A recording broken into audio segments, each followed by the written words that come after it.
It's less than 2 weeks to the general budget, the last of the NDA government, and about 2.5 weeks to an important monetary policy, the first one by the new governor. So clearly monetary and fiscal policy is center stage, and who better to tell us what to expect, what the government and the RBI ought to do under the circumstances than Dr. C. Rangarajan, former Governor, Reserve Bank of India, and of course, former chairman of the Prime Minister's Economic Advisory Council, a former chairman of the Finance Commission. So he really knows all budgets and all balance sheets very well. Dr. Rangarajan, thank you very much, sir, for sparing time for us. Okay, well, first, sir, the budget. In the first place, the convention is that it's only a vote on account. But then we hear so much of talk that there will be a pre-poll package because of rural distress. You think there is constitutional and practical space for a large farm budget? This is an interim budget. In fact, in 2014, they specifically said interim budget for the year. Therefore, in a sense, a convention has developed over time of limiting the budget to a simple statement of account on revenues and expenditure. Because if any large expenditure measure is introduced, then a corresponding taxation or corresponding revenue adjustment is also to be made. And that is certainly not warranted when the elections are due and the new government is expected to be sworn in shortly thereafter. Therefore, the maximum that can happen is an announcement regarding what they have in mind. Even earlier interim budgets have mentioned certain things about what could be done. In fact, the last interim budget in 2014 talked about one rank, one pay, and left it at that, and made a token allocation in the budget. Therefore, in my view, this convention is a good convention, and perhaps the interim budget should confine itself only to the statement of account. But if they so desire, they can make announcement regarding what they have in mind and what can be done.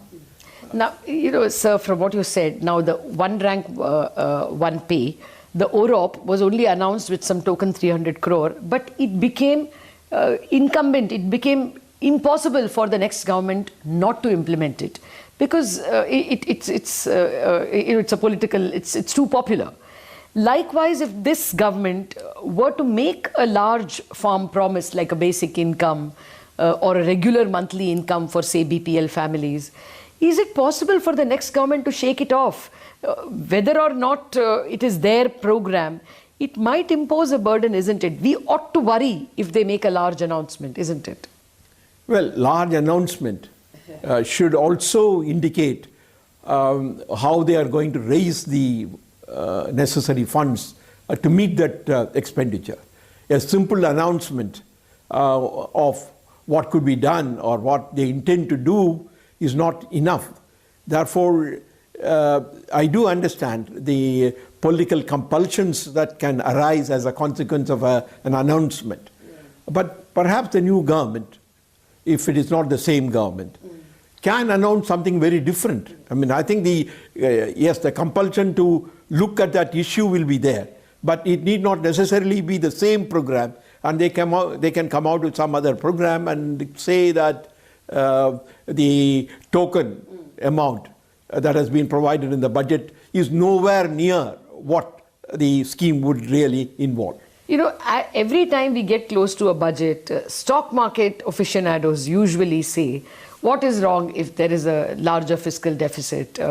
After all, the country needs it. What is the big difference between a 3.3 and a 3.5 or a 3.7? People normally argue in favor of a larger fiscal deficit. Are we making a fetish of fiscal deficit? What can be the consequences? No, I don't think so. I mean, growth has to be such that it meets the stability parameters. And the stability parameters are 2 or 3. One is, of course, a reasonable price stability, low current account deficit, and a modest fiscal deficit. The 3% of GDP as the limit for fiscal deficit for the center, though modified recently, but yes, it amounts to only that, has been derived from certain considerations. It is essentially a function of household savings in financial assets. That determines the net borrowing by all the deficit sectors. Yes. And a division has been made, which means that center takes 3%, states take 3% of the GDP, then that is a reasonable allocation of the financial savings, or the transferable savings, as they call it, of the economy. Okay. Therefore, the more they try to take, the net result will be that the rest of the sectors, particularly the business and the corporate sector, will not be able to. So crowding out of private. The crowding out will happen. Therefore, in a sense, that if they want private investment also to pick up, then it is contradictory to say that I will take a higher deficit and it should not be, and it is all right. Therefore, I agree. Actually, even now, ever since this farm budget has become a buzz, we have seen the 10-year bond rise from 7.2 to 7.65 or thereabouts, for fear that private sector will be crowded out. Right. So therefore, what happens then is that the fiscal deficit has in the past been very high. We have been able to bring it down. We have been talking of 3%. It has been about 3.5% of 1 year, 3.3% announced in the budget last year, and so on. So I would not worry about decimal points. But certainly anything that is beyond 1 or 2 decimal points, if it goes up, it is a cause. It's a cause for concern. Any scheme that is being brought about, being introduced, must have a corresponding statement regarding how those funds will be raised. In fact, trying to fund these schemes purely out of a deficit is an unwise thing. Okay. Well, that is where the Reserve Bank comes, sir. There is, of course, a Bimal Jalan committee which is looking at the Reserve Bank's reserves, capital reserves. And there is a growing, or at least loud opinion, I won't say it's widespread, but it is certainly very loud, that the Reserve Bank is overcapitalized. And therefore, a good 2-3 lakh crore can be taken out of the capital of the Reserve Bank. Do you suspect that that will be the source of funding this large farm budget? The committee is looking into it, and it will come up very shortly with its recommendations and its assessment of what the situation is. I am not in a position to say right now whether it is overcapitalized or not. But I do have one concern. The one concern is that even if one were to say that it is overcapitalized, the way to reduce that capital is not that easy. I mean, I think it will involve sale of assets and so on, which effects also will have to be taken into account.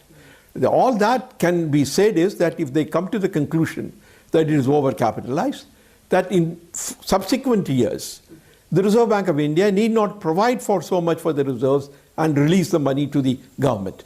Therefore, that way the government can get more, but not, in my view, by trying to reduce the capital.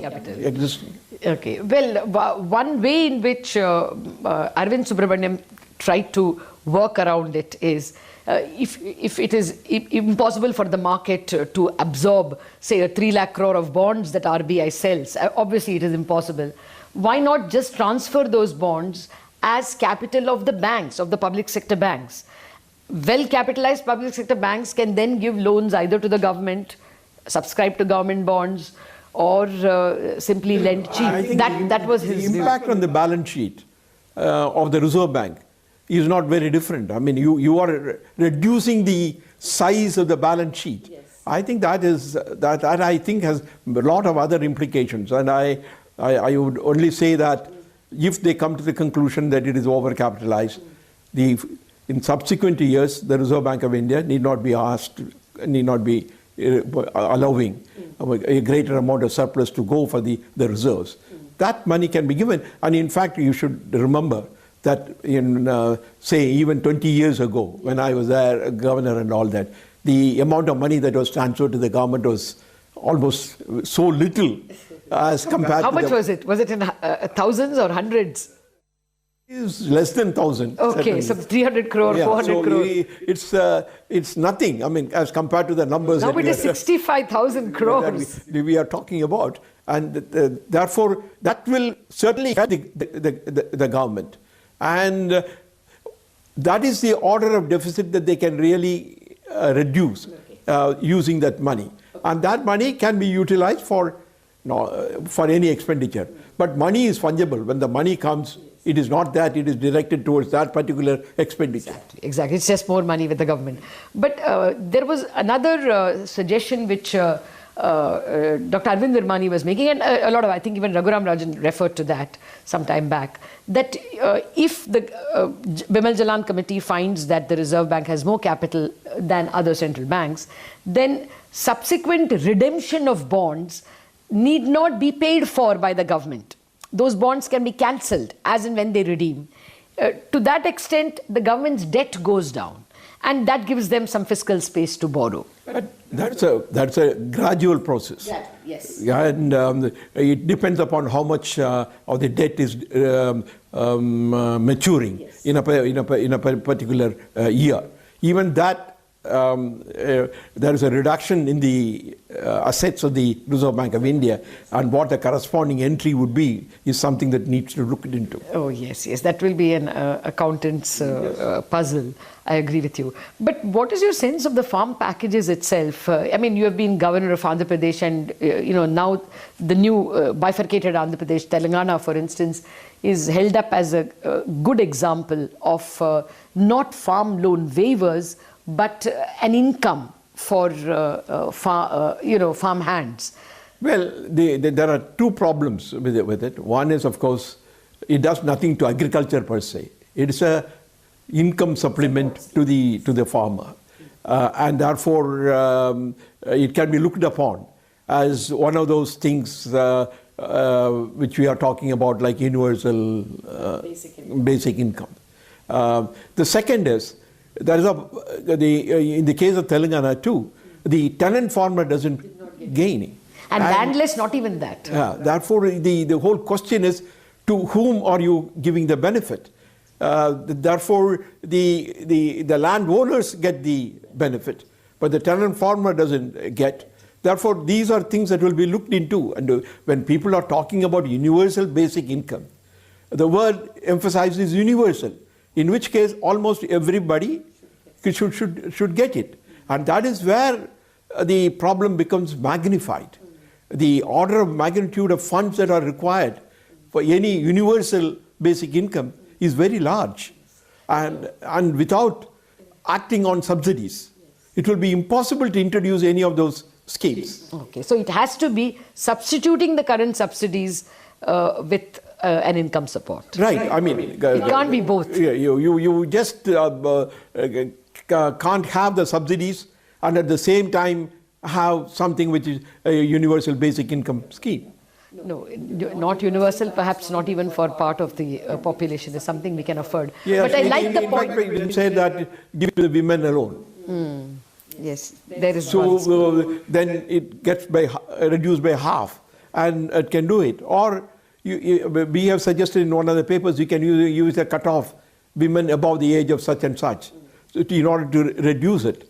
And but then it all depends upon the final burden that the fisc will have to bear.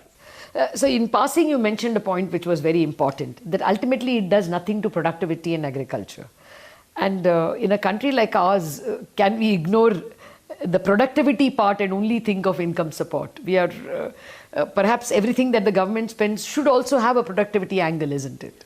Well, the assumption is that the farmer who gets this supplemental income will utilize it in agriculture in some way, and therefore he will work towards somewhat increasing the productivity. But I believe that that may not happen, and therefore one has to look at the productivity increase. And one of the points that I had made in one of the recent articles is that really the average size of holding is coming down so sharply.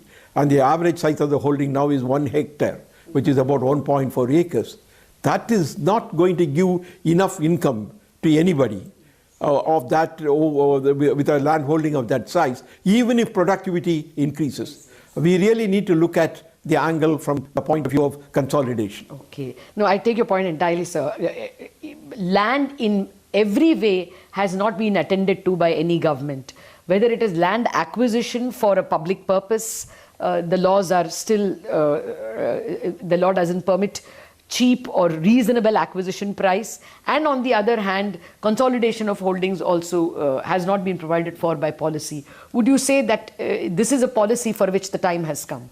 I think so. I think the benefit of size should go to the farmer, both in terms of procuring the raw materials as well as marketing the product that will come. In fact, in our Committee on Financial Inclusion, we had said that, namely that just like the self-help groups, farmers can join together and then do this. Yes, fair enough. So we have to take a break, but I want to come back and then discuss what is even more familiar terrain for you. The monetary policy. We have, after the budget, the first monetary policy of the new governor. Of course, it's the ongoing MPC, but it's a new governor. So some thoughts on how monetary policy should pan out. Dr. Rangarajan, now it is familiar terrain, or even more familiar terrain, monetary policy. The monetary policy comes at a very interesting juncture. The last inflation reading that we have, and we are not going to have any more before February 7th, when the new governor will announce the policy. The last reading of inflation is 2.2%, 2.19%. And food inflation is barely positive. It's actually contracting, deflating. But on the other hand, there is this chance of a very big budget, chance of a higher fiscal deficit. How should the governor think about both these issues?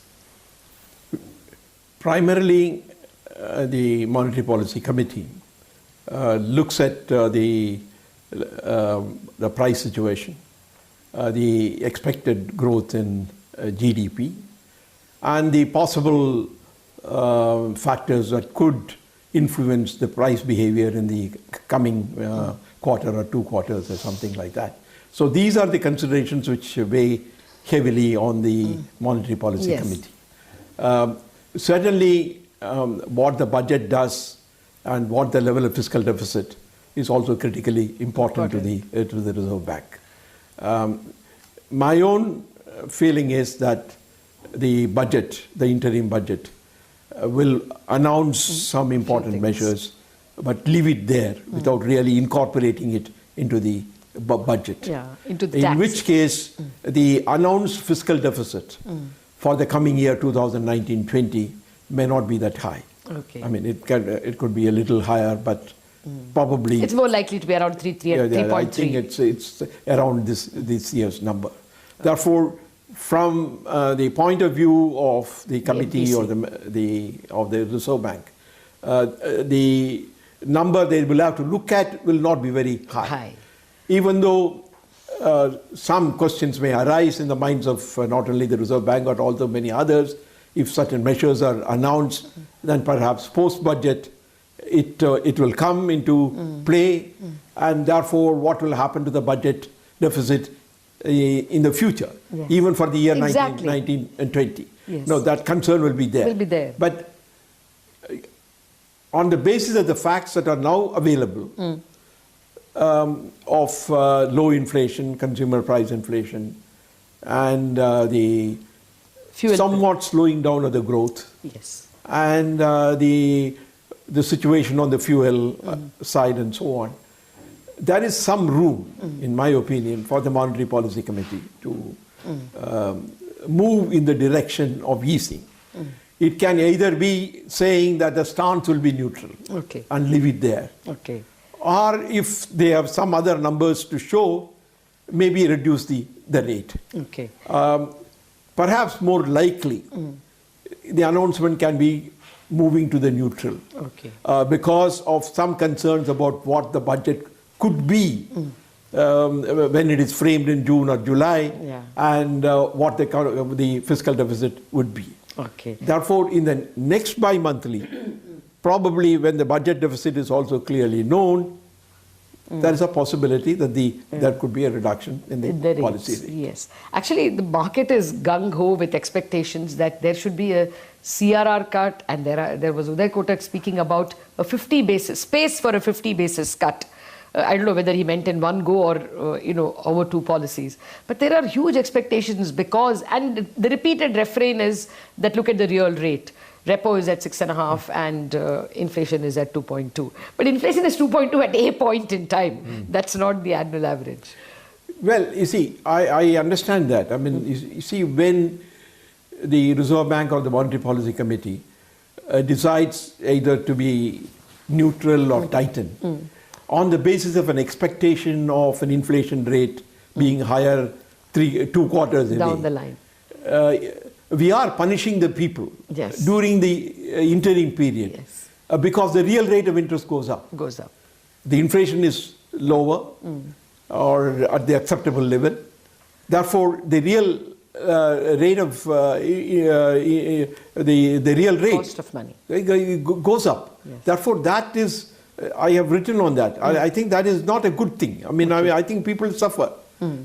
Therefore, a clear understanding must be in the minds of the Reserve Bank and the policy members that if they expect inflation to go only 3 quarters away, let us not tighten too much now. And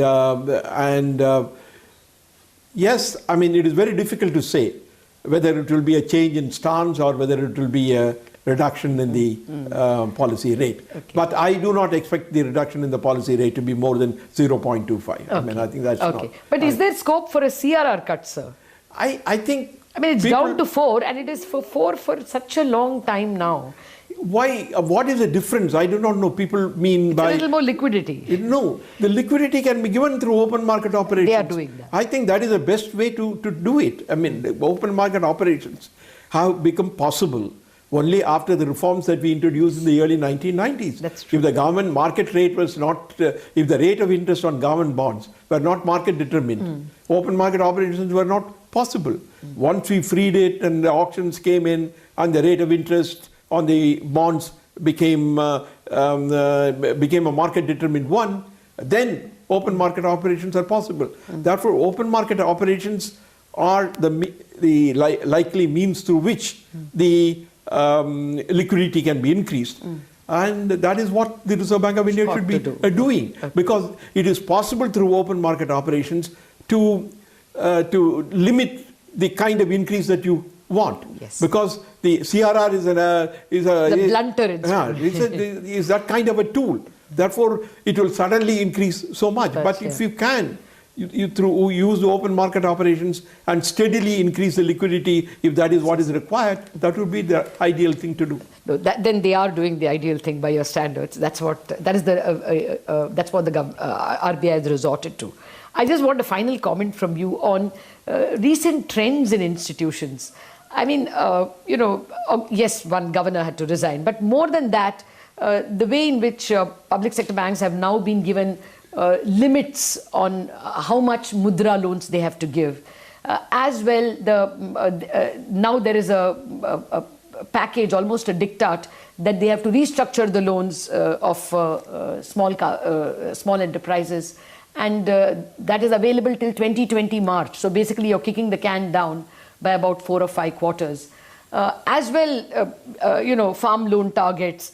Would you rue, as a banking regulator, the recent trends, especially in public sector banks? Well, public sector banks have dual masters.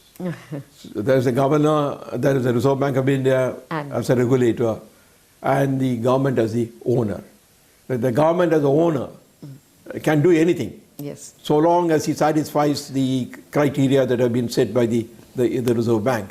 Now, whether they lend more to mudra through mudra, or whether they lend to SMEs or something, is something that the government can decide.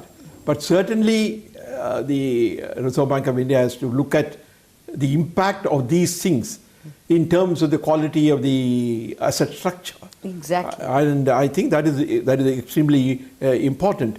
And we have passed through such scenarios, Yes. even in the past. Yes, And, several times. Loan melas, as they used to call it Yes. at one time, and so on. Therefore, there is a tendency on the part of the government to do such things. But the Reserve Bank of India will have to really put its pressure on it and see that the quality of the asset structure is not impaired. Okay. That is where I think when you look at this larger issue of the Reserve Bank of India versus government and so on, what essentially comes is that the government stands purely for growth and the central bank stands for stability. Yes. Now, in the final analysis, you need growth with stability. Yes. And that is the role that the Reserve Bank of India So should no play. matter who the inmates are, the battle is the same and the issues are the same. Dr. Rangarajan, pleasure speaking with you, sir. Thank you very much for joining us. Thank you. Thank you very much.